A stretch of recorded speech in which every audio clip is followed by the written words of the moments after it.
আইন মেনে ক্ষমতাচ্যুত প্রধানমন্ত্রী শেখ হাসিনার লকার ভাঙা হয়েছে বলে জানিয়েছে বাংলাদেশ ব্যাংক।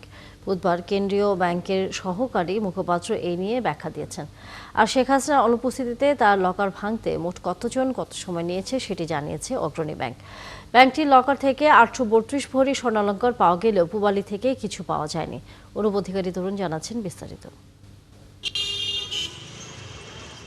বছরের শুরুতেই অগ্রণী ব্যাংকে থাকা শেখ হাসিনা দুটি লকারের সন্ধান পাওয়া যায়। এবার তা ভাঙা হয়েছে। মঙ্গলবার বেলা 12টায় দুদকের 3 জন, এনবিআরের 2 জন ও একজন নির্বাহী ম্যাজিস্ট্রেট মতিঝিলে অবস্থিত অগ্রণী ব্যাংকের প্রধান শাখায় শেখ হাসিনার লকার ভাঙতে যান। তাদেরকে কাজে সহযোগিতা করেন বাংলাদেশ ব্যাংক থেকে নির্ধারিত 3 জন। এ সময় তাদের সাথে ছিলেন অগ্রণী ব্যাংকেরও 2 কর্মকর্তা। দুজনের সহায়তায় রাত 9টা 20 মিনিট পর্যন্ত চলে স্বর্ণ পরিমাপের কাজ।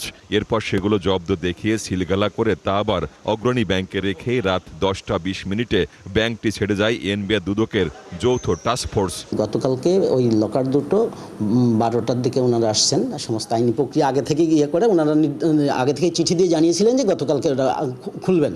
একজন নির্বাহী ম্যাজিস্ট্রেটের নেতৃত্বে দুর্নীতি দমন কমিশনের দুইজন কর্মকর্তা, এনবিআরের 2 জন কর্মকর্তা, বাংলাদেশ ব্যাংক থেকে মনোনীত এই লকার খোলার যে টিম ওনারা আসছেন। আমাদেরও 2 জন প্রতিনিধি ছিল। আমি আমার কর্তৃপক্ষের অনুমোদনে তাদেরকেও নিয়োজিত করেছি। খোলার পরে ওনারা রাত্রে 9টা 20 পর্যন্ত প্রত্যেকটা জিনিস ওই নির্বাহী ম্যাজিস্ট্রেট উনি নিজে আসলে বেসিক্যালি এই জিনিসগুলো করছেন, বাকিরা দাঁড়ায় আছে থাকে। এটাই সিস্টেম। উনি একটা সিজার লিস্ট করেছেন, জব্দ তালিকা করে আমাদের কাছে সেটা করে ওনারা নিজেরা সিলগালা করে রেখে গেছেন। প্রতিটি লকারে থাকে 2টি চাবি, একটি থাকে ব্যাংকের কাছে, অন্যটি যিনি লকার ভাড়া নেন তার কাছে। এক্ষেত্রে শেখ হাসিনা যেহেতু পলাতক, তাহলে কোন নিয়মের ভিত্তিতে তার লকার ভাঙা হলো সে ব্যাখ্যা দিয়েছে বাংলাদেশ ব্যাংক।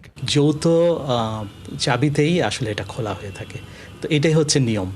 কিন্তু যখন কোনো লকার গ্রহীতা তাকে খুঁজে পাওয়া যায় না, অথবা উনি মৃত হিসেবে এটা চিহ্নিত হয়েছে, তখন পরবর্তী প্রক্রিয়াগুলো কি নেওয়া হবে সেগুলো নিয়ে বলা হয়েছে যে একজন ম্যাজিস্ট্রেটের উপস্থিতিতে এটা খোলা হবে, সেটার যে কি বিষয় আছে সেগুলোর একটা তালিকা প্রস্তুত করবে।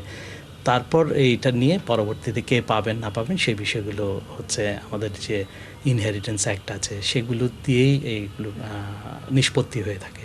এক্স্যাক্ট নির্দেশনা বাংলাদেশ ব্যাংক থেকে এখনও দেয়নি, সেটা আমাদের ইন্টারনাল প্রত্যেকটা ব্যাংকের তার নিজস্ব পলিসিতে সেটা করা হয়।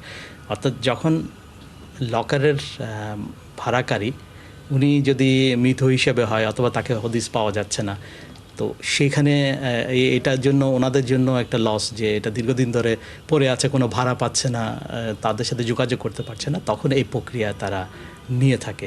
এদিকে মঙ্গলবারই পুবালী ব্যাংকে শেখ হাসিনার নামে নিবন্ধিত আরেকটি লকার ভাঙা হয়, কিন্তু সেখানে অবশ্য কোনো সম্পদ পাওয়া যায়নি। অনুপধিকারী তরুণ, 71, ঢাকা।